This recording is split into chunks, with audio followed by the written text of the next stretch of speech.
Hello everyone, and welcome to a reading of a collection that I've long wanted to cover on this channel, and that's A Gruesome Body by Barbara Griffiths. Now, I, like many of you, got my taste for horror from reading scary stories intended for children as a child, which sort of limits what you're exposed to, but every once in a while, even in these children's stories, you're exposed to something that pushes the envelope maybe just a little bit too far. And if you're really lucky, you'll get something that pushes it massively out of bounds, and this is one of those stories. Or rather, collection of stories. For myself, and I'm sure plenty of you as well, that was Scary Stories to Tell in the Dark.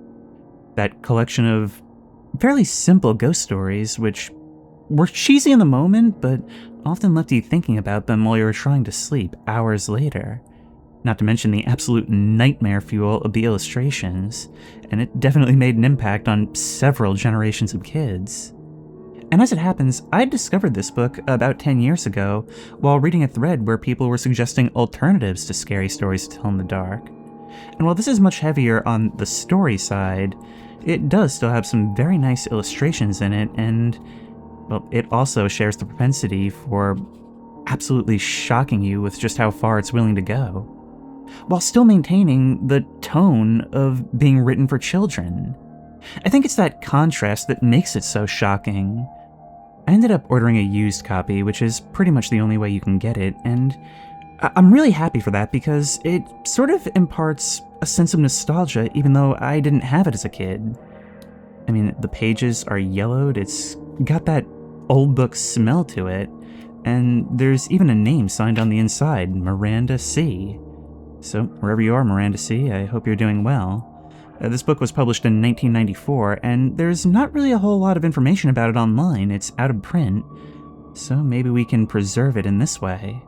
It is also extremely British, so certain parts of it were a little bit difficult to read for me. I may not be reading them correctly, so just bear with me through that. The back reads, "There in the dark hall stood a skeleton. The skull glowed. White light splintered between its teeth and beamed through the eye holes. The bone seams stood out like wriggles of black thread. From a Dungeons & Dragons game that goes wrong, to the terrifying ordeal of a young boy buried alive, this collection of spine-tingling horror stories will scare even the bravest reader. Read on, if you dare."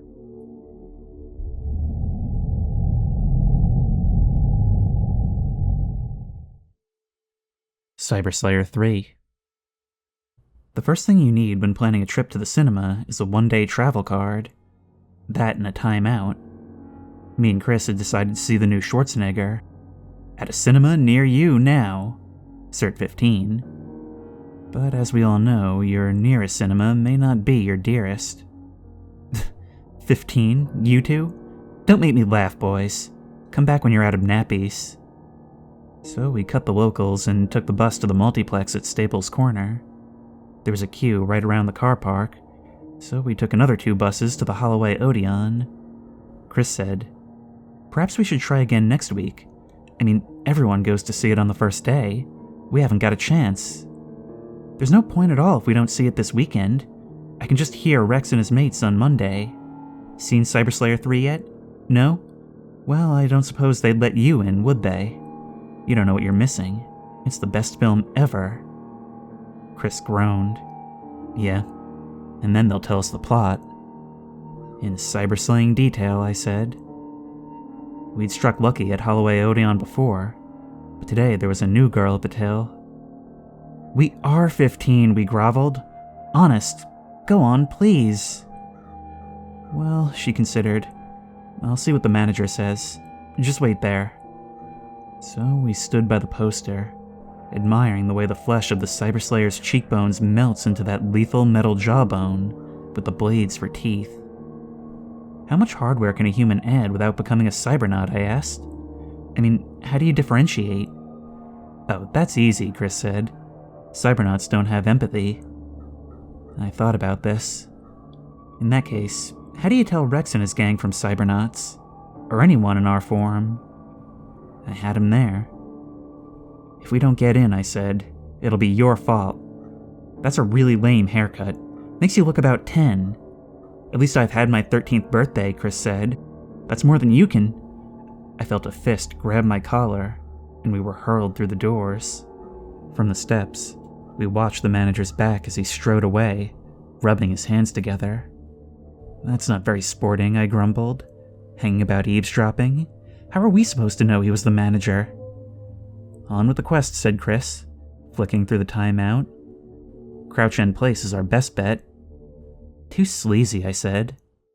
They'll be glad of our money then, won't they? I'll bet there's one cinema somewhere in the suburbs. If only we could find it, full of blissful infants sucking away at their dummies in front of an 18 movie. Trouble is, word of mouth is the only way to find out about these places, and with so many boastful liars around, that's very unreliable. We set off towards the tube station. The sun was battering down on us, and I was getting bad-tempered. I can't think why parents are always on at you to get in the fresh air, when all any self-respecting child wants to do in the summer is to avoid daylight. D&D caves, bowling alleys, arcades, and laser domes are a child's natural habitat. Don't look back, Chris whispered, but I think we're being followed. I said, don't look. A man in black hat and raincoat was gazing in a shop window. What makes you think he's following us? I asked. He was at Staples Corner. Crap. It was probably someone else. Looks a pretty average guy to me. Average? When did you last see someone in a hat and coat in August? With an umbrella, too. I admit I hadn't even noticed the umbrella. A foreign tourist, no doubt, I said. Playing safe. We ran down the steps into the tube station and fed our tickets through the automatic barrier. Overtaking the travelers on the escalator, we clattered to the bottom. I glanced up and saw a solitary hat moving among the bare heads. We ran along the tunnel, trailing up the sides and down again, onto the platform. Totteridge read the electronic sign. 1 minute. I stuck my head back around the corner, and through the bobbing mass again saw the man in the hat. His umbrella was furled, its curved handle swinging on his wrist, as he bent to drop a coin into the busker's guitar case. He did a little dance. Seems like a nice guy, I said, then shouted, Anyway, we'll never make the train. With a gush of wind, the train thrust from the tunnel. We got in and scrambled for a seat. Want to bet? Said Chris, peering through the swaying slabs of glass between carriages. Stop fussing like an old gran, I said. What you should be bothered about is whether we make the 5:05 showing. We sprinted through the streets like the undead caught short at dawn. At the top of a hill, rearing up between a kebab house and a laundrette, we came upon the PA Ace. The regal name fluttered in pink neon up its crumbling Art Deco cliff face. A sign by the door read, Acquired by the Office Pride Developments. There was no queue. It's closed down, said Chris. He looked ready to cry. Can't be. They got the poster. I pushed the heavy door, and it creaked open. The foyer seemed empty. Then we heard click, click, click, click from the cash desk. Leaning over it, I found an old woman knitting. Please could we have 2 tickets for Cyberslayer 3, please? I said. How old are you, dear? I'm 14. She shook her head reproachfully. Give her a shawl, I thought, and she'd be that peasant in Dracula films who always says, Nay, young master, they dursn't stray in these parts after dark. Nasty, she told us. Real gory it is. We've got Cockadoodle Dandy next week. Disney, you'll like that. Give us a break. We've come all the way from Bushy. Well, I don't know. You go in quick, then. But no screaming, mind, or the manager will have me bones for breakfast. We seized the tickets and made for the front row. The commercials were already rolling. I put my hands on my lap so as not to touch the armrests. I suspect that they never put the lights on in pits like the Palace to save on cleaning, and there's always a smell of sick and cigarettes. I'd already trodden on something sticky. I could hear sweet papers rustling under my seat, and told myself it wasn't rats, just the draft from the door. I swiveled and saw a shape in its bright oblong. "He's here," I whispered to Chris. The light narrowed, and black slipped into black in a seat in the far corner of the cinema. "See? I told you," Chris muttered. "He's after us." "We're big boys now. We can look after ourselves." "Shh, it's starting." The titles swooped over skyscrapers, and then the camera closed in at street level. I leaned forwards, chewing my nails. I was feeling the way you do when a TV announcer says some viewers may find these scenes distressing, or better still, we are leaving for a news flash. 2 characters were sauntering down the sidewalk. 2 unfamous faces, I thought gleefully, and acting happy. They won't last long. A shadow slid across the road and zigzagged up the curb. My heart was going like a drum solo. Why didn't they look behind them? Chris nudged me. "What's that?" "Sound effects," I said. "It's not the film," said Chris. And we looked back into the cinema. Now, our eyes were used to the dark, so we could see the graveyard outline of empty seats. The man had moved diagonally, nearer, and was sitting about 10 rows back. He was gobbling popcorn from a large carton, stuffing it into the shade under the hat brim. Fragments shattered, exploding sideways. His head was sunk into his shoulders till the hat rested on them, and the white-gloved hand moved steadily from the box to shadow. He must have seen us watching him, for the hand hovered, then shot upwards and waved. I made a disgusted grimace at Chris, and turned back to the screen. The Cyberslayer was catching up with the couple. His bladed claw flexed in readiness. Chris nudged me again. "Look, will you shut up? We're getting to the good bit," I hissed. "He's closing in on us." I glanced over my shoulder again. The creep was 5 rows away. He took his hand from the carton and rippled his fingers at me in a small salute. "Just ignore him," I said. "I think we should tell the manager." "Tell him what? We haven't even been offered a sweetie yet." "I don't care. I'm scared." He started to stand up, but I pushed him down again. "Don't be such a dweeb. All the manager will do is chuck us out for being underage. If he doesn't phone our parents, or the police. Now shush." I had missed the GB, and you always have to wait 20 minutes for another. It was all over, bar the red puddle on the tarmac. The scene shifted to a suburban home, where a baby plays in the backyard sandpit. The doorbell rings, and the mother runs to answer it. "Sorry to trouble you, ma'am," drawls the cop, "but we've reason to believe the Cyberslayer is operating in this neighborhood." The camera tracks to the backyard, where the baby, naturally, is crawling out of the gate. I felt a touch on my shoulder, and looking down saw, like a row of slugs, 4 white fingers. "Get off," I said. The white-gloved hand fluttered away, and there was a moist sigh from under the hat. "I merely wished to offer you some popcorn." I jumped out of my seat, which sprang up loudly and moved to the end of the row. Chris followed me. "Let's leave," he begged. "It's not such a brilliant film anyway." "Oh, yes it is. I admit the creep does a good imitation of a serial killer, but I'm not impressed. I'll tell you what he is. He's an inadequate person who makes himself feel big by scaring little kids." "Do you believe in ghosts?" The voice slithered between our shoulders. "No," I said. "Shut up." "Are you a ghost?" Chris asked, without turning his head. I could see sweat glistening on his nose. Violent images writhed in red reflection on his fixed, shiny eyes. "Not I, but I'd really like to tell you about them." "Shh," I said, and whispered to Chris. He's the worst sort of cinema pest. Someone who talks, eats popcorn, and wears a hat. I felt a waft of breath lap my ear.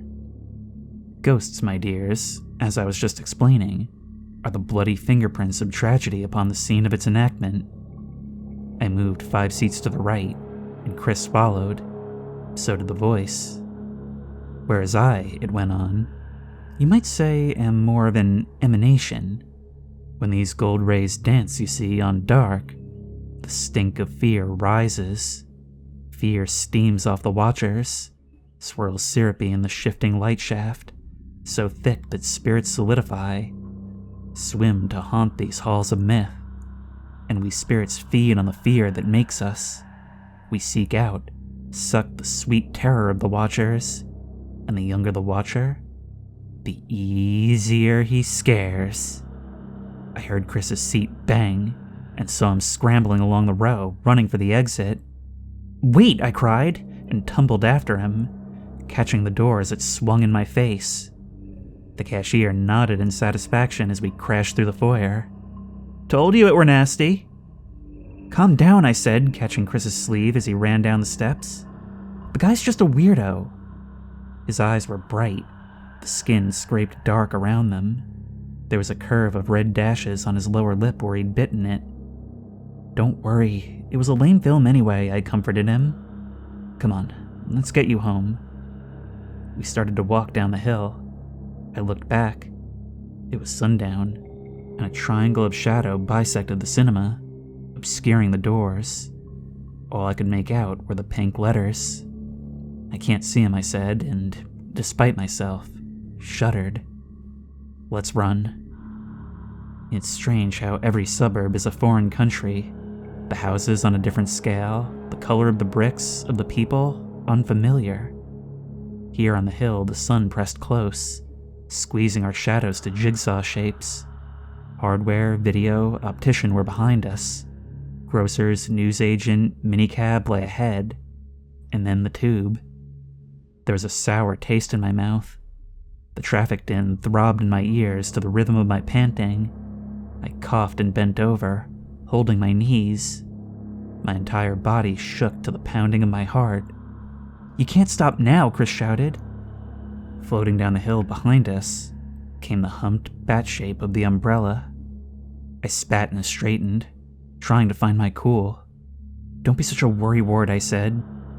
Chris took my wrist and tugged me into the tiled entrance of the tube station. I shook his hand off and started going through my pockets for our travel cards. I've got so much stuff, like video cards, special offer pizza coupons, but I found them and started prizing off the chewing gum so they'd go in the barrier machine. I never saw someone literally wring their hands before. "For God's sake, Chris," I said. "I'm being as fast as I can." His hands clenched. "How can I keep pace," a voice dripped, "with boys so fleet of foot? Why, I might have lost you." "Get lost yourself," I said, not looking up, getting my thumbnail under the gum. "Or I'll report you." "You may, if you so wish, though I am invisible to others less vulnerable, less sensitive than yourselves. They may well mock. Far better to take me home. Regard me, perhaps, as the stray cat who moves in, or, closer still, the ivy on the church tower, a slight infection of the blood, even." "I'm not scared of you," I said, giving Chris his ticket. "Why don't you show your face?" "No," said Chris. "Please, no." The thing shrank back slightly. "I cannot face the light, for I come from light, and would dissolve in that element. My face, besides, is the distillation of every horror ever screened. You would not wish to see it. I've always believed that no horrors are as bad as those we imagine." "Ah, yes," murmured the creature, imbibing my thoughts. "But I am in your imagination, and made by it." I put my hand out and faltered. Then I took a breath and reached again, clawing at the hat, the scarf, the dark glasses. My hand plunged, unresisted, through the apparition. "You see," it crowed, "I am the projection of your fear." "If I see you unmasked," I challenged, "and if I'm not scared, you will vanish." "A fair bargain," it tittered, "but you will die of terror, little boy. Let me tell you that. I am beyond nightmare." "Don't be an idiot," Chris whimpered. "There's no choice," I said. "And if you are a film creature, as you say, a sort of phantom of the cinema, this is how we'll do it." I walked over to the booth for passport photographs and wound up the stool. "We'll have a photo of you," I said. "Do you know what that is? Like films, but still." He peered in. "This is a pleasantly dark closet," he remarked, "quite similar to the tomb in Devil's Daughter." He sat down. "That's right," I said. pulling the little orange curtain across. You can show your face now. Below the curtain, we could see the trousers crease at the knees, shifting in and out of focus, the raincoat coiling behind. We saw the white gloves, deft as a mime artist's, fold the scarf upon the knees, and place the hat upon the scarf, prop the sunglasses around the hat brim. "Now," Chris whispered, "let's run." "Not yet," I said, and put 2 pounds into the slot. I pressed the button. Whatever's behind the curtain falls still. Flash. Light flares to bleach its image. Hands fly off the knees. Fingers writhe. Flash. The hat tilts. Sunglasses rattle to the floor. The knees jerk. There are several high moans. The scarf wriggles down the trouser legs to crawl about the shoes. A foul smell reaches us. "What's happening?" Chris cries. "Death from exposure," I say. In fact, several exposures. Flash. One by one, the gloved fingers flop off. The coat and shoes fuse stickily, crinkling into the shoes. There they bubble sluggishly, overflowing onto the forecourt. Flash. Shoes, hat, umbrella, glasses crumble into the puddle, where maggot fingers squirm. It seethes, separates, a shimmer, a swirl, and there's just a patch of dust. Far below us, a train passes, and wind rakes the floor, dragging the dust to streaks.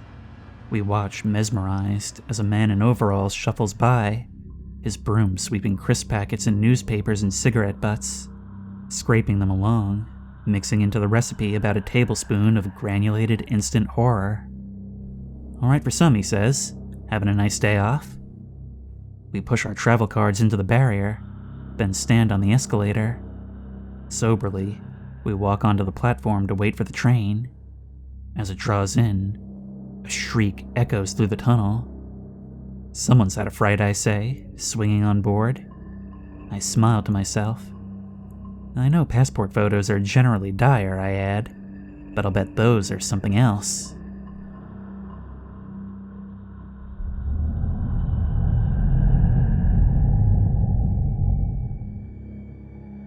The Warlords of Penge. I was keen on fantasy from an early age. It started with fairy stories, even the ones that began, "A certain king had 7 sons, and set each 7 tasks." I moved on to the sort of stories that start, "Only the foolhardy or the very brave would willingly risk a journey into Darkwood Forest. Who knows what deadly adventures await the unwary traveler in the eerie depths and threatening shadows. Do you dare enter?" I got my big brother interested too, though he suspects it's uncool. We soon discovered adventure gaming, but I couldn't get the kids in my class to take it seriously, and Darren wouldn't even ask in case the girls found out. So we decided to advertise for players on the Games Workshop notice board. One Saturday morning, we got the train to London and took a bus to the department store where the workshop is to be found. The adventure starts here.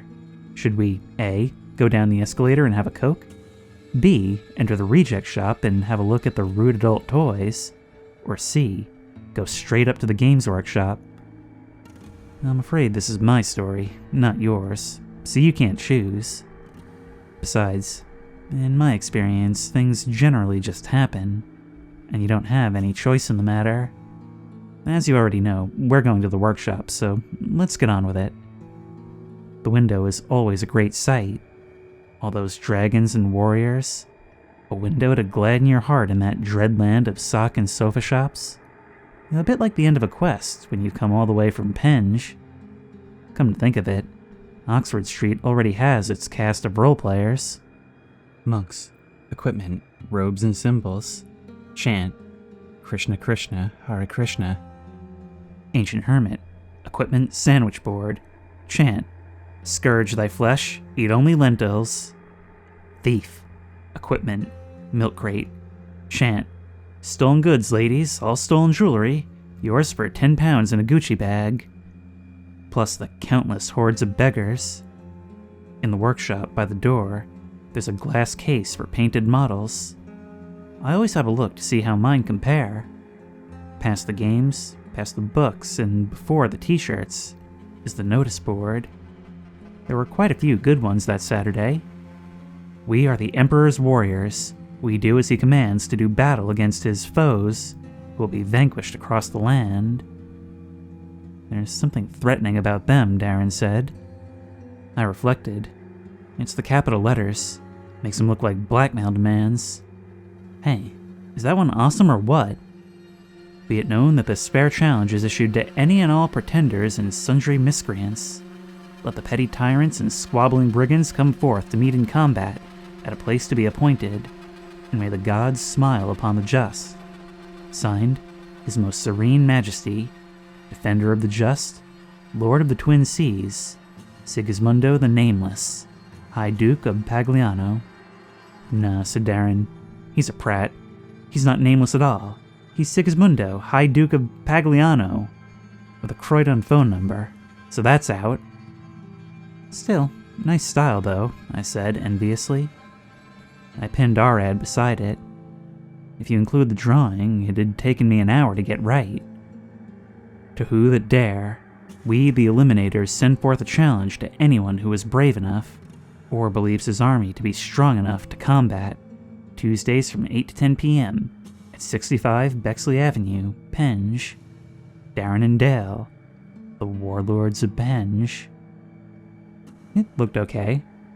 Then I bought a Blood Axe Madboy model, and we left. Don't you think it's a bit risky, Darren suggested as we stood on the escalator? What? Putting our address like that. A burglar might turn up, or a pervert, or anyone. I suppose you think we should ask for references. Excuse me, Sigismundo, your lordship. Could we please see your credentials? I mocked. I like to think that we fantasy role-players are a sacred brotherhood. We'd picked Tuesday night because Mom and Dad are out. It can really cramp your style as, for instance, Wild Warrior of Chaos, if your mom comes in with a tray of cocoa. On Tuesday evening, I helped Darren clear his room. There are always a week's socks on the floor, but no pants. Perhaps he never changes them. We put the table in the middle of the room and rolled out the vinyl mega map, then brought up the kitchen chairs, and crisps and fizzy drinks. By 7 o'clock, I was getting quite nervous in case no one turned up.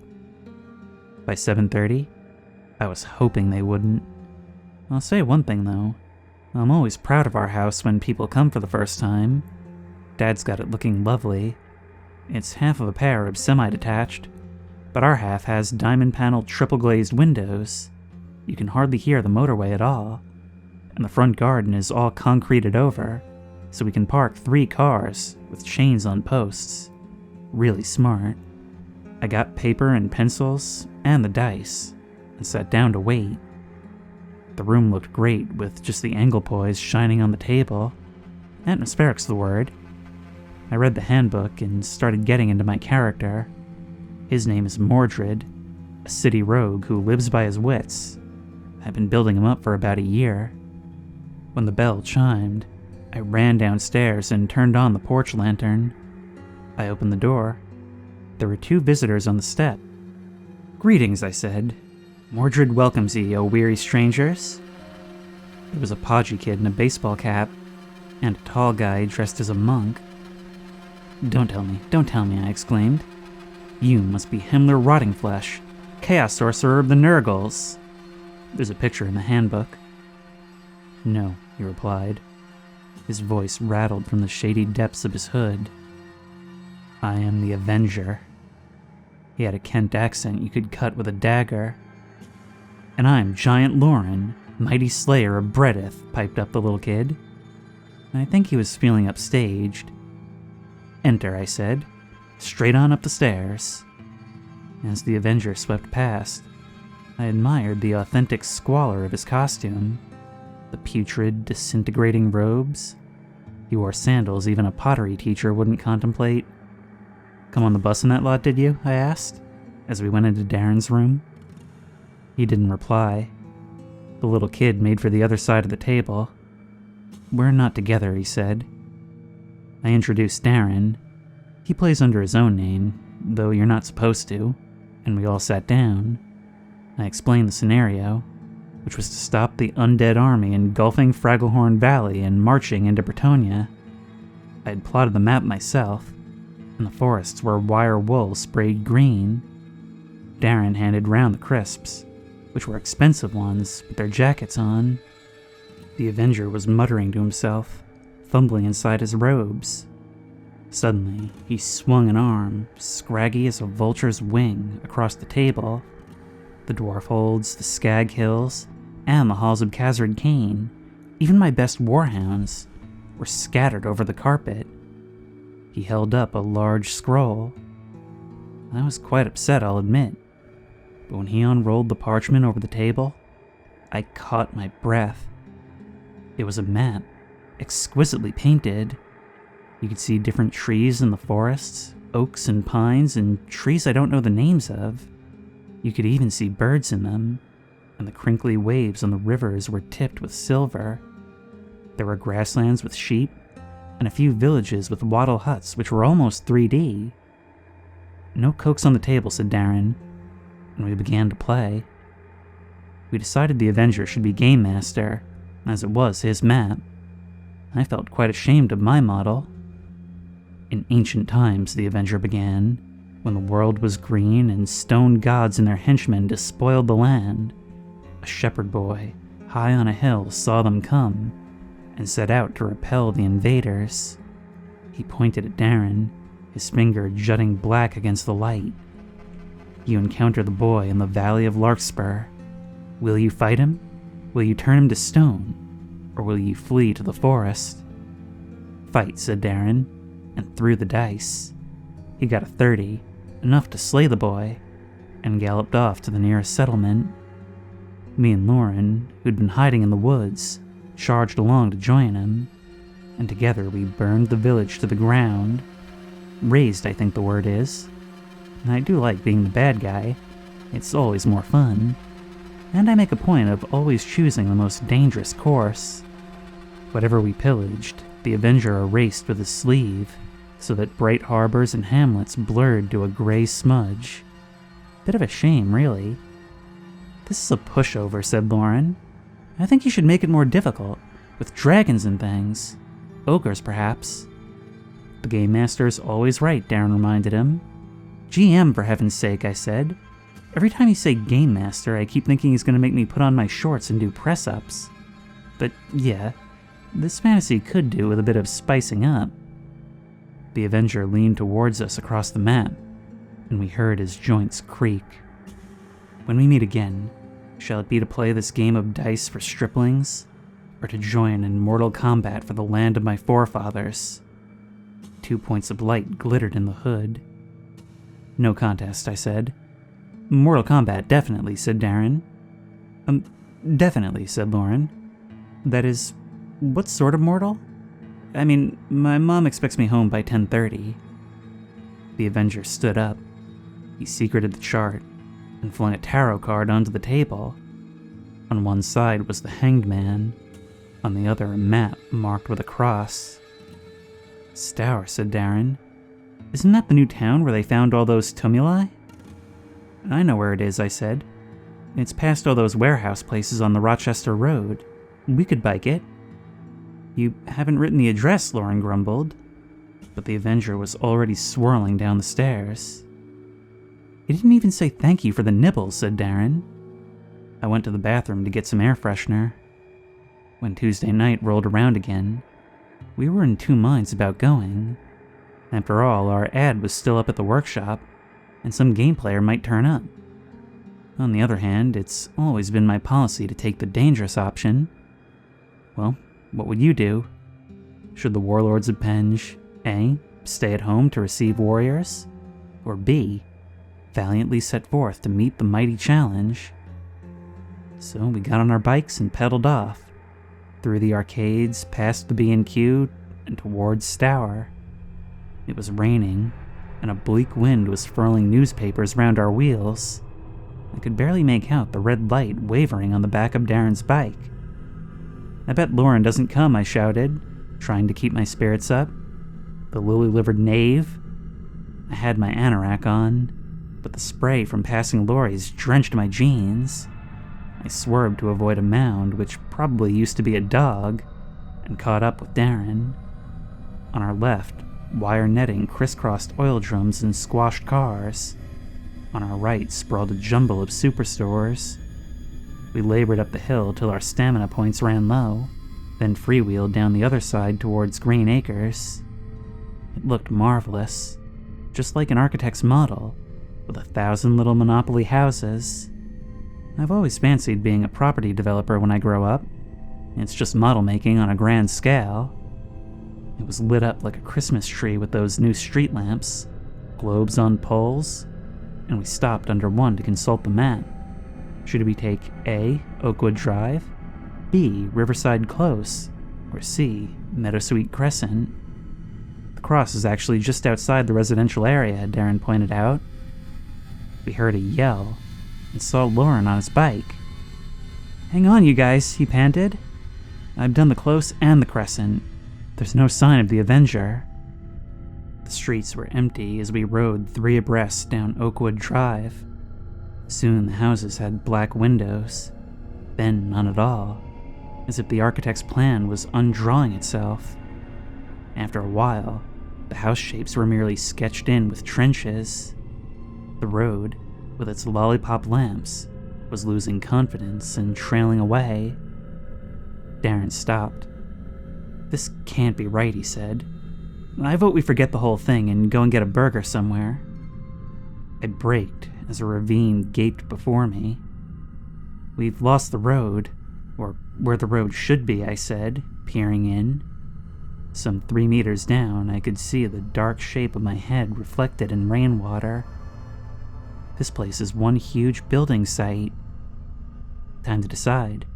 Should we A, go back to town, or B, explore the treacherous labyrinth of trenches? "I'm with Darren," said Lauren. "This is getting silly. It could be, sort of dangerous."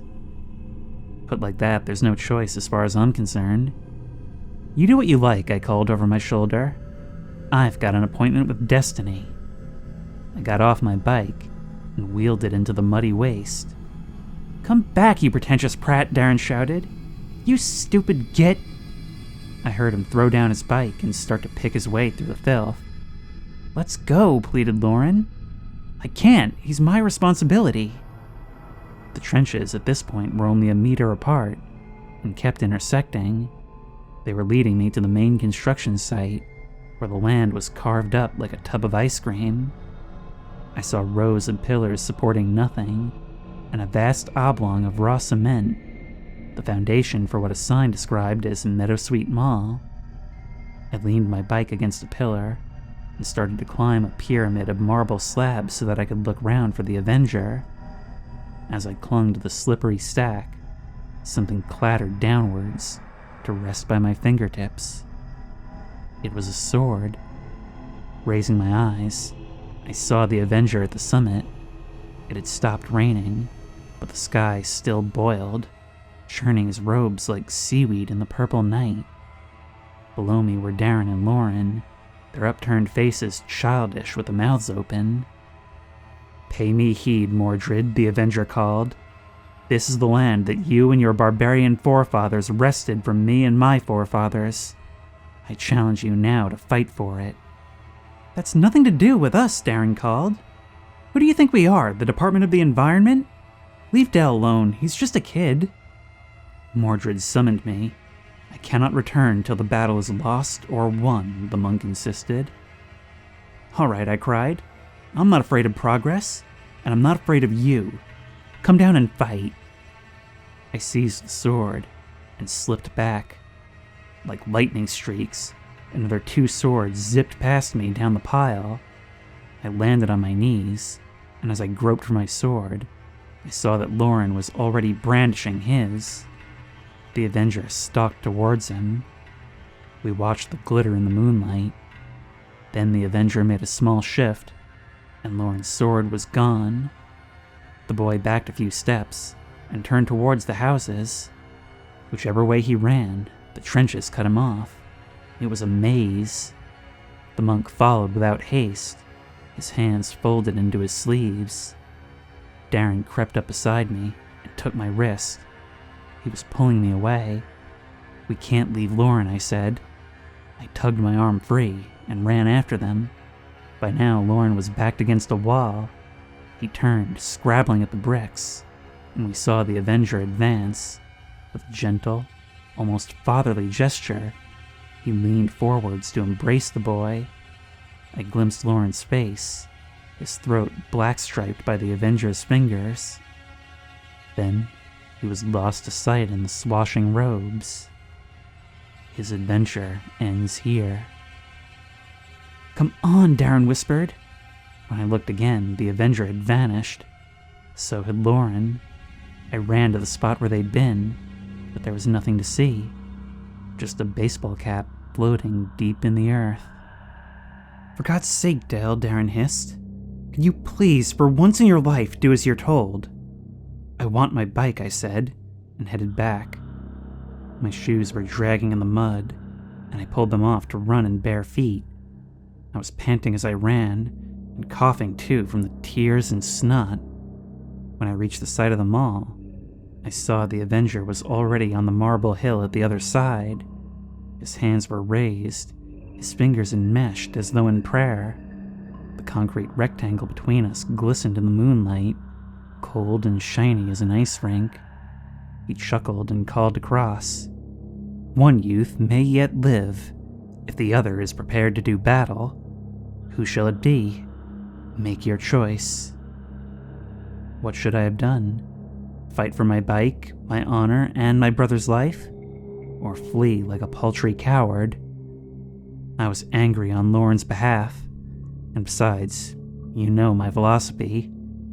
I drew the sword from my belt and set out across the freshly laid cement. Very freshly laid. My feet sank to the ankles. A few more steps and I could barely pull each foot out again. I was getting into difficulties, for no sooner had I dragged one leg out than the weight on the other pulled me deeper into the morass. It was cold, and felt as if my grave was closing in on me. "Darren!" I shouted. I had sunk to my waist, and could barely turn to look for him. I clawed the surface, twisting my body till I glimpsed his silhouette on a ridge. He was running away. The cement squeezed my ribs, as if to wring me out. I flung my head back then, as I drifted downwards and bellowed. A shadow scarfed my eyes. It was that of our enemy, who stretched a hand down. I reached to meet it. For a second, his putrefying strands of sinew hugged my warm pink flesh. I shuddered. He let my hand go, and placed both his lightly on my hair, like a blessing. I felt the pressure on my head grow. His foul garments swung about my face, as he leaned forward with the weight of his whole body. As I went under, only my fist pierced the surface, still gripping the sword. Something struck my shins.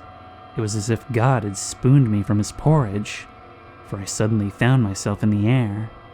Looking down, I saw Darren in the cab of a mechanical digger. I called out to him, but he was wrestling with the levers, trying to bring the claw that held me back to earth. It dipped, and I tumbled over the teeth onto the edge of the mall. The digger lurched toward me, but the caterpillar wheels were already half immersed. Darren climbed on top of the cab. "Crawl along the arm," I shouted. The digger began to tip, and he sprang clear in a soaring leap. As its huge weight struck the surface, the dinosaur neck writhed, cables twitching. Then the engine choked, and the monster became still as the swamp submerged it. I saw our enemy between the caterpillar tracks where it had been, and cried out, but Darren grabbed me. "It's all right," he said. "You're safe now." I saw that our foe was rolled out, a long black shape as flat as a gingerbread man. Cement slopped his outline. "Take my jacket," Darren said. He put it round my shoulders, rubbing my arms to warm them. I found my shoes, and we got on our bikes.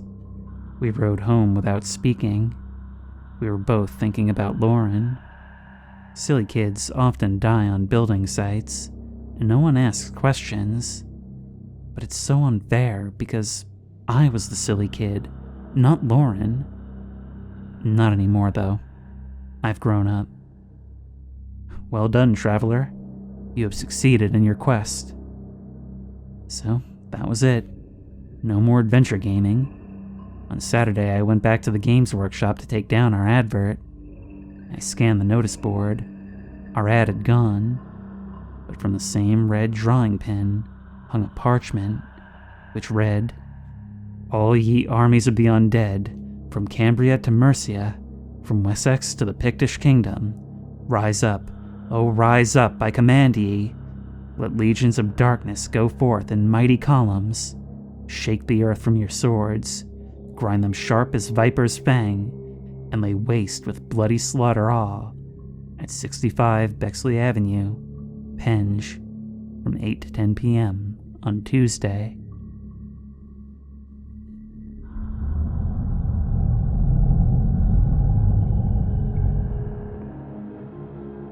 A skeleton and his bride. The three girls smeared white makeup over each other's faces, then rubbed the black on their cheeks and round their eye sockets. "It's luminous," Lynn told Jenna and Kelly. "We'll scare the neighbors witless."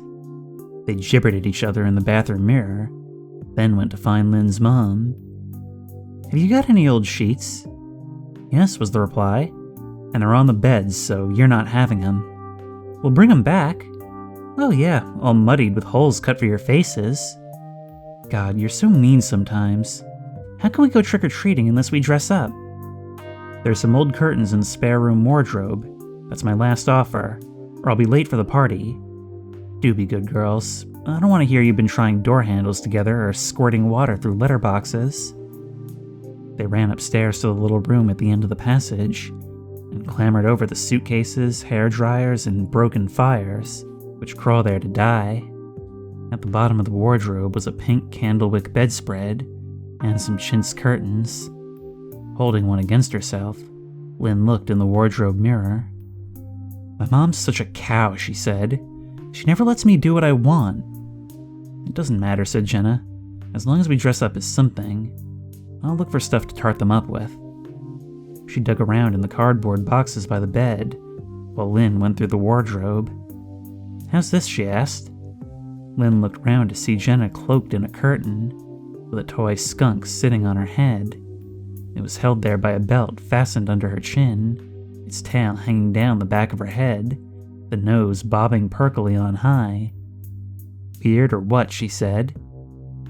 "There's something familiar about the general outline," Lynn said. "I know. You look like the widowed Queen Victoria." Kelly put on the pink bedspread and a parchment lampshade with galleons painted on it. The two of them looked like a scenario for the Fly 3. "Welcome. I am the mad scientist. But before you step into the molecular converter, be sure there is nothing in it, like a fly or a skunk, or a parchment lampshade with loopy fringes." "If you think I'm walking down the street looking like that," Lynn said, and clattered the hangers along the wardrobe rail. Her hand fell on fabric, and as she lifted the hanger, a cloud of silk billowed into the room. She laid it out on the bed. "Fabulous," breathed Kelly. "Are you going to wear it when you get married?" "Married? Me? Never." "No, I'm going to wear it tonight." Lynn pulled off her jeans and sweatshirt and slid into the wedding dress. It felt like moonbeams. She stood before the mirror, eddying cascades of silk around her. Jenna reached up and placed the orange blossom wreath on Lynn's head. Then they all looked at her reflection. It was an old mirror, with glass that rippled the image as if she was underwater. Jenna broke the odd silence. "You can't wear that outdoors. It's really old. Must be worth a packet. And the train would get filthy." Lynn gazed in the mirror at her bone-white face, entwined with tendrils of gold hair, at her shimmering, luminous form. It seemed positively supernatural. Reaching behind for the train, a sweep of honeysuckle lace, She tied it round her neck like a scarf till just a meter drifted down. It was a fine autumn night, misty but with a breeze. Overhead, the trees simmered like chicken vindaloo, spattering saffron leaves along the road. Kelly had a carrier bag. "We'll share everything out later," she said. "We mustn't eat sweets in the dark, in case some nutters put razor blades in them. They do that in America, you know. I saw it on the 6 o'clock show." The street had large houses, which tended to be institutions or bedsitters, lived in by people without children. Still, it was fun writing rude messages on the doors. Outside number 56, they ran into the local weirdo, with his floor-length Mac and trolley of free newspapers. He greeted the girls like long-lost friends. "May I have the pleasure, madame?" he asked Lynn, and swung her into a waltz. Whirling through the mist, they danced with the leaves. "I'm spinning round, and the world's spinning with me," he sang dreamily. "You have to be mad to live here, but it doesn't help." "Sometimes I think I'm the only person round here with any grasp on reality," said Lynn. "We've got to go now, but thank you." The Glossop kids and the Jenningses were coming down the street. "But I do like a party," he protested, as they all crowded up the steps to the next house. Lynn rang the bell. A light went out in the hall, and they heard whispering. The door opened a crack. "What do you want?" "Trick or treat." The crack widened, and candlelight flickered up the woodwork. "That'll be a Halloween pumpkin," Lynn told Jenna, who was shivering. "Too much imagination. That's your trouble." A voice oozed through the crack. "Would you care for a pickled frog? Cockroach candies?" Jenna flew down the steps and along the road. As the others jeered after her, the door swung wide. There, in the dark hall, stood a skeleton. The skull glowed. White light splintered between its teeth and beamed through the eye holes. The bone seams stood out like wriggles of black thread. The group screamed and fell down the steps, tumbling over the newspaper trolley. "Silly girls," said the weirdo. "That's the nurses' hostel. Don't you know when you're having your legs pulled?" Sure enough, the doorway was full of nurses. "Won't you stop for treats?" they teased. "You can't be scared of our old Jim." Now the light was on. It was obvious that he was just a medical skeleton hanging on a stand. They'd put a candle in the skull. Jenna's friends ran after her, punching each other and making spooky noises. "I've had enough," she said as they walked along the road. "Perhaps we should pack it in." "You're feeling foolish because you were scared," Lynn said. "No," she replied, with that upward inflection which shows someone's lying. "I was bored. You're all so immature, and we're not getting many sweets." Those who wear skunks as hats can hardly accuse other people of immaturity. You're chicken. That's what it comes down to. "I am not chicken." "Oh, yes you are. Chicken scared. Look, I'll bet you £5 you can't walk through St. Luke's graveyard at midnight. That's when all the spirits come out, you know, the undead, and walk the earth." "I do know, and I bet you £10 I can." "You're sick, Lynn." She turned to the Glossops. "Do you know what her favorite poetry is? The In Memoriams in the Herald." "If all the world was ours to give," Lynn quoted lugubriously. "We'd give it, yes, and more, to see the face of dear old Dad come smiling through the door." "See," said Jenna, as Lynn gave a death's head grin. "Morbid. I'm going home." "We didn't see him close his eyes," Lynn went on in even gloomier tones, drawing the veil across her face. "We didn't hear him sigh. We only heard that he had gone, without a last goodbye." "She even keeps cuttings," Jenna went on. "It's macabre." "Tasteless and insensitive's what I call it," said Kelly. The Catford Herald was Lynn's favorite newspaper. Not just the obituaries, but the inquests too. She'd once read a prime example to Jenna. When her husband died, grief-stricken Mrs. Pat Corey, 75, blew up her house in Briardale Avenue. She was placed in Peacehaven Retirement Home. but flung herself from a fourth-floor window, said matron Miss J. Felmain. I leaned out and saw her hanging off the porch. I called down, "Come now, dear, what do you want to do a silly thing like that for?" But she just groaned. All Jenna had said was, "God, how awful." Lynn despaired of her friends sometimes. "She just likes being shocking," Jenna was saying now. "It's a way of showing off. Well, I'm not scared. The bet's on. We'll go home first, then everyone will meet at the lynch gate at midnight. Witnesses, right?" "Witnesses are fine," Lynn said, "but they're staying at the gate, or the bet's off. You're facing those zombies alone." She watched her friends walk into the mist, then wished the weirdo goodnight and made for her house. One stop on the way, the nurse's hostel. This time she didn't ring the bell, but quietly nudged the door open. Jim was just inside, with a nurse's hat on and an umbrella hanging from his clavicle. Lynn took them off and lifted his chain from the hook. The candle still glowed, casting butterflies of light down the steps. His eggshell skull glowed warmly under her hand as his toes tap-danced along the pavement beside her. She thought how good they must look together, her face silvered by his fiery eyes, her hair streaming, silk leaping round his sharp bones. A well-matched pair, and she was satisfied with the reactions of wanderers returning from the pub. It couldn't be often they came across a skeleton and his bride out for a walk on a foggy autumn night. When she got home, Lynn blew out the candle and laid Jim on the carpet. There was no string, but she found a hammer and a bag of nails, which she put in a duvet cover. When the kitchen clock said 11:30, she threw the bag of bones over her shoulder and set off to the church. There was no one about. The lynch gate wasn't locked, and she walked into the graveyard. It was a lovely old place, with crumbling angels, family tombs like stone garden sheds, flat graves so mossy you could sleep on them, and small graves. Hannah Elspeth Purley, aged 2 years, our darling baby gone to the arms of Jesus.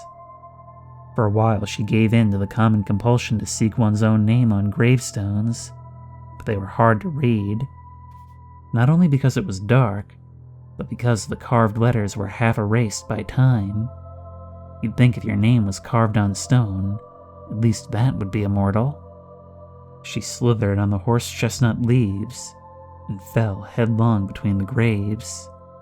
As she struggled onto her elbows, she had a sudden illusion that the graves were leaning over to watch her. It's a good thing I'm not like Jenna, she thought. Imagination doesn't get the better of me. She stumbled up and made for the cedar tree, dragging the duvet bag over the long grass. Gripping it in her teeth, she climbed upwards, 1, 2, 3 branches high, clinging to the coarse trunk. Needles scraped into her face. The bark was sticky. She chose a horizontal branch and crawled along it, the bones creaking behind her. Then she squatted down and hauled in her skirt. She groped for the hammer and nails. What with the darkness and the dress blowing everywhere so that her hands were tangled in lace, she lost several nails before one went through his chain. The thud of the hammer shook the tree, and bits of bark and raindrops sprinkled her hair. She lowered the skeleton until he swung free, his globe of a head revolving below her. 3 turns to the left, 3 turns to the right. She crouched down and waited. The tree sighed around her as a breeze cut the mist. Then she shivered.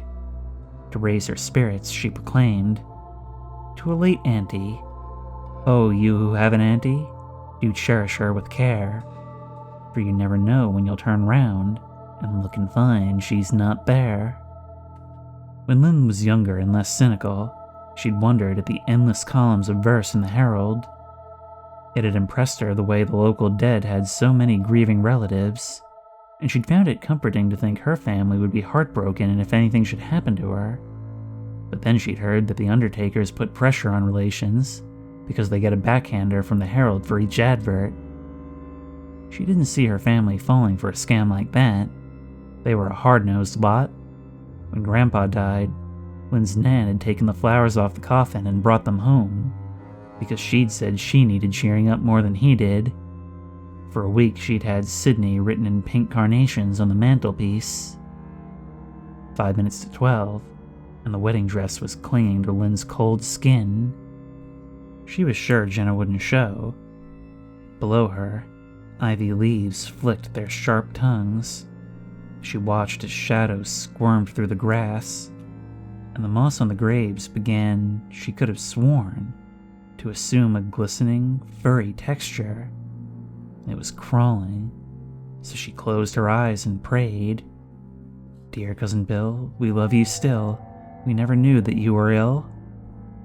But when she reopened them, the horrors were still there, radiating until the whole graveyard became one beast, its humps and hollows undulating as it breathed. "Well," came a voice, "if it was me, I'd rather pay up." Lynn's heart slowed. All was normal again. Her fears scurried back in their holes. "Yeah, but £10, she heard Jenna answer. "Besides, I've got my pride. I can't let Lynn get one up on me." Someone else, possibly Jago Jennings, said, "Anyway, I see she hasn't turned up. Who's the most chicken of all?" Lynn had been ready to climb down, ready, in fact, to run over and hug them. But at that, she curled up tightly and crouched there, holding the chain. The gate squeaked. Footsteps hesitantly tapped across the flagstones, and through a gap in the branches, she saw the curve of Jenna's head. Lynn reached down for the skeleton's chain and tugged it. "Ooh," she moaned, and "No! Eee!" The skeleton swayed, his ankles clattering, and Lynn crammed a wrist into her mouth to stop a fit of giggles. The steps below paused. There was a shriek, and through the gap she glimpsed a hand, a flap of skirt, a flying calf and foot. There was a torrent of footsteps to the gate, which banged shut. "I saw a ghost! I did! Under the big tree!" The voices mocked. "Oh yeah? Can't fool us." "Go and see for yourselves then. I'd rather pay Lynn £50 than go in there." "You go, Jago." "Not me. Not me." There was some scuffling. Then the gate crashed shut again, and the chatter melted away down the road. The crash sounded as final as the closing of a tomb lid. Lynn wiped her nose on her sleeve. "Now I know what jokes are for," she thought, and having a laugh, sending up, the stuff I do all the time. It's papering over the cracks to stop the fear getting out. Mist folded round her then, tucking her in, and suddenly she felt like a dying person feels when the sounds of life finally shrink, and darkness fills his eyes and ears and mouth. All the cold loneliness in the world festered in that churchyard. The graves, with their little peaked roofs, seemed like porches, doorways to hell, and that hell not fiery, but a place of dragging weariness, where bodies which can no longer keep up with life are overtaken by decay. Lynn could no longer deny it. She was terrified. The church clock began to strike. She counted each reverberating beat, knowing that 12 o'clock on the 31st of October is the time for eyeless horrors to wake from hibernation and squeeze through their cracked sepulchres, slither from under their stones for the annual outing. In the pine needles, something fluttered. Oh God, thought Lynn. It might be just a crow. She edged along the branch. She wouldn't look back. What you can't see can't scare you. She considered getting the hammer, but there didn't seem much point in attacking something already dead. Reaching the trunk, she clung to it, swinging her legs over. But as she swiveled, she glimpsed something twitch from the corner of her eye. She refused to look. She climbed down another branch and felt a touch, soft as a feather, on her neck. Slowly she turned. She saw it then, transparent, thin, a long white arm floating on darkness, a diaphanous membrane swooping towards and around her throat. I'm not imagining this, she thought. Something gripped her throat, squeezing it tighter and tighter, throttling her until waves broke. Stars exploded in her brain, and she had no choice but to jump. From the Catford Herald and Post, 2nd of November, 1994. Bizarre murder. Yesterday, schoolgirl Lynn Fraser, 14, was found hanging from the cedar tree in St. Luke's churchyard. She wore a wedding dress and had been strangled by the train, which was nailed to a branch. A skeleton entangled with the body was suspended from the same nail. A satanic ritual is suspected. See In Memoriam, page 32.